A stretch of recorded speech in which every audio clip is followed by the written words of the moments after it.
Thank you, Joan. It's so great to be here celebrating the end of classes and to look out and see so many good friends and familiar faces. So thank you for giving me this chance to talk today.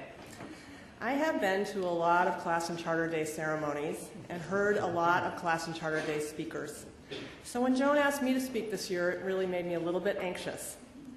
For example, my senior year, 1982, as Joan mentioned, the speaker was the very distinguished William M. Bristol, Jr., Hamilton class of 1917, a senior executive at one of the world's largest pharmaceutical companies and a long-standing college trustee and benefactor, and I thought, that's really daunting. But then I can remember that he came and those facts about him. I can remember what I was wearing that day. I can remember that it was a beautiful day, that I won a prize or two, but not one word of his speech. So that took the pressure off. What I'd like to talk about today is, in fact, the Hamilton College of Mr. Bristol's day and the Hamilton College of today, with a little pit stop in the middle on my own undergraduate years. And I've titled my remarks, as you know, We Know Them as People. And I freely admit that that's a lift from our beloved Sidney Wertimer, professor of economics. Sidney insisted that the thing that sets Hamilton apart is that members of our community really care about each other as individuals, people with hopes and dreams and ambitions, not just teachers or students or classmates, and that this is what makes Hamilton a very special place. My premise is that this hasn't changed much in 200 years. Relationships that begin here engender this commitment to one another and to this place that motivates us to make Hamilton better for ourselves and for the people that follow us. Let me return to Mr. Bristol, who 100 years ago this spring was finishing his first year at Hamilton. Just to put this in context, in 1914, Model Ts were rolling off the assembly lines. Women were struggling for the right to vote, which they wouldn't get for another 8 years. A world war was in the winds. And down the street, FX Matt announced a new beer, which you can buy today in the pub. It's called Legacy IPA. We didn't have, as Joan said, Class and Charter Day in 1914, but I'm pretty sure they found some way to celebrate the end of classes, probably with the aforementioned, now called Legacy IPA. The class of 1917 numbered around 70 white men, and most of them came from New York State. The faculty was much smaller, of course. There were 21 men who taught courses in 19 disciplines. Melanchthon Woolsey Stryker, and I just love saying that name, Melanchthon Woolsey Stryker, was in the middle of his legendary 25-year presidency. And let me just add that being president then was a little different than it is now.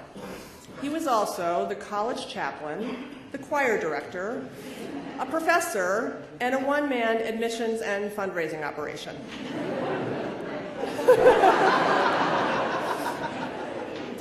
The campus was centered on the quad behind this building, where Commons was the only dining hall and there was no sushi being served. Kirkland was the college gym, and Minor Theater was the library. This chapel was religious headquarters, event space, and the student center all in one.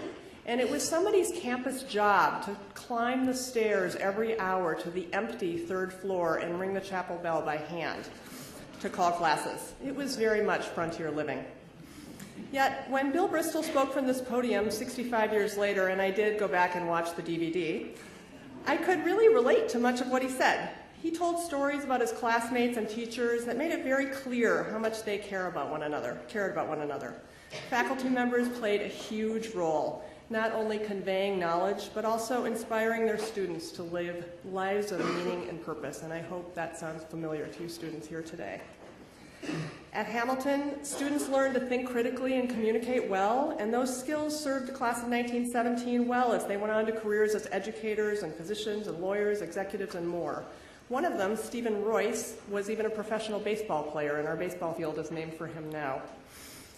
Most credited Hamilton with their success, and they remain connected to their alma mater for the rest of their lives. Bill Bristol was a college trustee for 60 years, and his financial generosity extends far beyond the pool that is named for him to the Bristol Campus Center, home to the Career Center, and to scholarships, fellowships, and the Great Names program. And I'm sure he didn't know any of this 100 years ago as he finished his freshman year, but he did know that this was his college, and he had established a bond here that would hold him for the rest of his life. Fast forward to the 1970s. The Vietnam War had relatively recently ended, and the country was in the middle of a social and cultural revolution that was turning many college campuses on end. Most families had cars, but most students did not. Phone conversations meant landlines, and you planned ahead for long-distance calls home. Television meant just 4 networks, and Walter Cronkite brought us our news every night on CBS at 6:30. As Joan mentioned, my dad was a Hamilton alum, and like many children of Hamilton alumni, my own 2 children included, I was a little confused about, as I was growing up, about why people would be so connected to this place so far away in distance and years. But over time, Hamilton did its magic, and I loved the idea of joining Hamilton's first coeducational class, especially knowing that 10 years of Kirkland women had paved the way. I was accepted early decision, and in the fall of 1978, I came to another frontier Hamilton. Here, I and many of my classmates experienced diversity for the first time, though by today's standards, this was hardly a diverse campus. The dark side was still relatively new. Chemistry still occupied what is now the fitness center. And Carol Bellini Sharp was already making it clear that the minor theater was outdated and needed to be replaced. Since Bundy Dining Hall was open in those days, we had 3 places to eat, but still no sushi. There were very few televisions on campus, and we didn't have cable or internet or cell phones, and no jitney. We went up and down the hill by thumbing it out in front of the Sadov Center, which of course horrifies me as a parent today. Hamilton was struggling to complete a challenging combination of 2 strong-willed and distinct colleges. And like any good marriage, the resulting combination was eventually much stronger than either of the 2 individuals. And I wouldn't trade being a part of that transition for anything. Over 4 years, my classmates and I came to know one another as people. Not all the same people, for sure. We had very different hopes and dreams and aspirations, and I'd like to think that it was here we learned to respect and appreciate one another as those individuals that we were and are. Many of my former faculty members are still here, like my first advisor, John Vaughn, my first English professor, John O'Neill, who gave me a C, and my biology department professors, Dave Gapp and Sue Ann Miller, and many other familiar faces, all of whom have over 32 years on the last page of your programs today. We were inspired by these faculty members whose integrity, decency, and enthusiasm really made learning irresistible, and whose interest in us as individuals helped shape us as human beings. And again, I hope that sounds familiar to the students here today.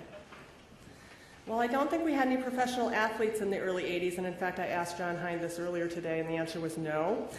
My contemporaries went on to make their mark as elected officials, industry leaders, and social activists like Mary Bonato, class of 1983, whose determination and commitment to what is right and championed the cause of same-sex marriage all the way to the Supreme Court. Most of us credit our start to the education we received and the habits we formed while we were here, and we come back all the time to reconnect. 10 of us are parents of current Hamilton students, and a few other classmates have children who've already graduated. 2 of my classmates, Amy Goodfriend and Greg Hokamp, are college trustees, and I'm also joined here on the Hill with a few other lifers. My classmate, Rob Kantrowitz, chairs the math department. Athletic Director, John Hind, I mentioned a moment ago, and Opportunity Programs Director, Phyllis Holmes Breland, who, by the way, was the first woman member of Pentagon.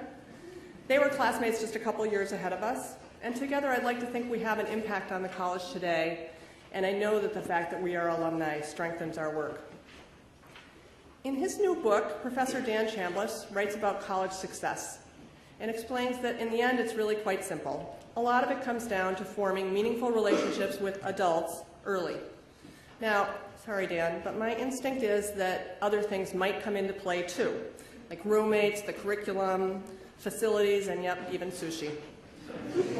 But I'm sure that every one of you students here today has at least one relationship that anchors your Hamilton experience, and I'd like you to think about who that is. And if you can, remember the moment you first met that person. Faculty, staff, community member. hope it was easy to think of somebody right away. But I also want you to notice that sometimes you can't even remember when you met, and it's not always easy to realize that you're meeting somebody who's going to go on to play a major role in your life. And so my lesson is, don't treat any relationships as insignificant, and especially not a Hamilton one. Over the years, I've been lucky to have lots of significant Hamilton relationships, and those of you who know me know that one of the most important ones to me is the Wertimers, especially Ellie Eleanor Walsh Wertimer. Sid and Ellie Wertimer came to Hamilton in 1952 and began a Hamilton lifetime that ended in January when Ellie died just short of her 92nd birthday. Their shared influence on this college is legendary, and we recognize them when we name the former Deke House in their honor. Sid was my economics professor, and despite my, again, very mediocre academic performance, he took an interest in me, as he did in so many of his students, and the next thing I know, there I was at the Wertimer's house for dinner. And to Professor Chambliss's point, I remember almost nothing about economics. Supply, demand. But I can tell you that we had shepherd's pie that night when a lifetime relationship with the Wertimers was born. Ellie Wertimer, for those of you who weren't lucky enough to know her, was one of the smartest, funniest, most brutally honest women I've ever met. Graduating from Smith College in 1944 was an achievement, but graduating as one of the few women to do so a few years later from the University of Buffalo Law School was an even better reflection of her intelligence and spirit. From the day she arrived, Ellie made it a point to know more about our college, our community, and the world than anyone I know, and she always had an opinion and was happy to share it with you. She and Sidney were devoted to Hamilton, and over the years, thousands of alumni returned regularly to the Wertimer's home on College Hill Road. There you were greeted with a welcome home from one or the other, and when they said that, you knew they meant it and that you were in fact home. Ellie invested in more people than I can count on and off this hill, and she was a fierce champion, especially for women, until right before she died. And while technically she had no formal role at Hamilton, her influence over 6 decades helped shape the college we know today. She taught us by example to advocate for what is right and to support and mentor those who follow, and I miss her. Like Bill Bristol in 1982, I'm up here telling you stories about my own experience because I hope that you might see a little bit of your story in mine. Maybe you'll even see something in Bill Bristol's too, because across the decades, that's what Hamilton offers. Relationships that continue to grow and influence us long after we leave this hill. Here you found faculty, staff, and contemporaries who really care about you as people, not just as a seat in the classroom or a player on a team or someone down the hall. Your RA, your advisor, your professors, Marge, in my day it was Fran in Commons, staff members across the campus, from athletics to the library to the physical plant to the career center. We're all invested in your success. Here I also hope you found your voice and the freedom to express yourself as a rightful member of the Hamilton community. Whether you're a first-year student or a graduating senior, let that voice continue to develop over the course of your time on the Hill and your long life ahead. And equally important, I hope you've learned to listen. It's time well spent and also a skill we need to practice for the rest of our lives. And somewhere in here, I hope that you'll recognize your own role in shaping Hamilton. Yep, Joan is our president, and Pat and our faculty oversee our educational mission. But truthfully, it's our duty as individual members of this collective community to leave Hamilton better off than we found it. And that is not always easy, but it is very important. And when you do leave this hill, always make a fool of yourself when you see a Hamilton baseball cap or a t-shirt on a stranger. Better yet, take a picture and get scrolled. Say yes when you are asked to talk to someone about your job or to interview a high school senior, and yes, even to that student phone-a-thon caller asking for your annual fund gift. Because Hamilton needs you. And I'll repeat what I said earlier, never treat a Hamilton relationship as insignificant. In exchange, you'll find that this college will provide you with a warm welcome home when you return and support whenever and wherever you need it. And that's because we do indeed know each other as people. With Bill Bristol, this narrative reaches back to the Hamilton of 100 years ago. And in 30 or 40 years, one of you will be giving this speech on a campus that will have changed in ways we can't even imagine. But I am confident that this will still be a place where relationships create commitment to one another and loyalty to Hamilton. And as for me, whatever my life holds, I'll be wearing this Hamilton hat and returning to this hill, coming home for as long as I can. Thank you.